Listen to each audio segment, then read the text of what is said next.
श्रीमद् भगवत गीता अध्याय दूसरे का महात्म्य। नारायण जी कहते हैं, हे लक्ष्मी जी, आप श्रवण कर दक्षिण देश में एक पूर्ण नाम का नगर था। वहां देव सुशर्मा बड़ा धनपात्र रहता था। वो साधु सेवा करता था।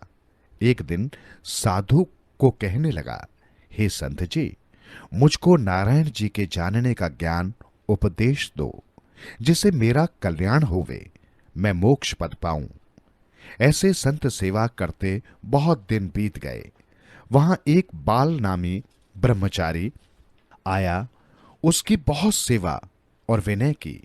हे संत जी, मुझे कृपा कर श्री नारायण जी के पाने का ज्ञान उपदेश करो, जिससे मेरे जीवन का कल्याण और मुक्ति होवे। तब बाल ब्रह्मचारी ने कहा, मैं तुझे गीता जी के दूसरे अध्याय का पाठ सुनाता हूं, उसके सुनने से कल्याण होगा। तब देव सुशर्मा ने पूछा, श्री गीता जी के दूसरे अध्याय के सुनने से पहले भी कोई मुक्त हुआ है? तब बाल ब्रह्मचारी ने कहा, मैं तुझे एक पुरातन कथा सुनाता हूं, श्रवण कर। एक अयाली वन में बकरियां चराता था और वहां मैं भजन किया करता था। एक दिन रात को अयाली बकरियां लेकर घर को चला। मार्ग में एक सिंह बैठा था। एक बकरी सबसे आगे चली जा रही थी। उसको देखकर सिंह भाग खड़ा हुआ। वो अयाली ये अचरज देखकर बड़ा चकित हुआ। मैं भी वहां आ खड़ा हुआ। चरवाही ने मुझे देखकर कहा, मैंने ये आश्चर्य देखा कि बकरी को देखकर सिंह डर के भाग गया। तुम संत त्रिकालय हो, ये वृत्तांत मुझे कहो कि ये क्या रहस्य है। ब्रह्मचारी ने कहा, हे अयाली, मैं तुझे एक पिछली वार्ता सुनाता हूं। ये बकरी पिछले जन्म में डायन थी। जाति इसकी सुंदर थी। जब इसका भर्ता मर गया तब ये बड़ी डैन हो गई। जिसे सुंदर लड़के को देखती उसको खा लेती। और सिंह पिछले जन्म में फंदक था। वो पक्षी पकड़ने बाहर गया और डायन भी वन को गई थी। वहां डायन ने उस फंदक को खा लिया। अब वही फंदक सिंह हुआ है और वो डायन ये बकरी हुई। सिंह को पिछले जन्म की खबर है, इसलिए बकरी को देखकर सिंह ने जाना कि अब भी मुझे खाने आती है। तब अयाली ने पूछा, मैं पिछले जन्म में क्या था?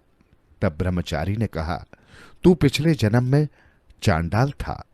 फिर अयाली ने पूछा, हे ब्रह्मचारी जी, कोई ऐसा उपाय भी है जिससे हम तीनों ही इस अधम देह से छूटे? ब्रह्मचारी ने कहा, तुम तीनों का उद्धार करने वाली एक वार्ता मेरे से सुनो। पर्वत की कंदरा में एक शिला थी। उस पर श्री गीता जी का दूसरा अध्याय लिखा हुआ था। मैंने उन अक्षरों को उस शिला पर देखा था। अब मैं तुम्हें मन वचन और कर्म करके सुनाता हूं, तुम श्रवण करो। तब ब्रह्मचारी ने उन्हें गीता जी के अक्षर सुनाए तो तत्काल ही आकाश से विमान आए और उन सभी को विमान पर अध्याय लिखा हुआ था। मैंने उन अक्षरों को उस शिला पर देखा था। अब मैं तुम्हें मन वचन और कर्म करके सुनाता हूं, तुम श्रवण करो। तब ब्रह्मचारी ने उन्हें गीता जी के अक्षर सुनाए तो तत्काल ही आकाश से विमान आए और उन सभी को विमान पर चढ़ाकर बैकुंठ लोक को ले गए।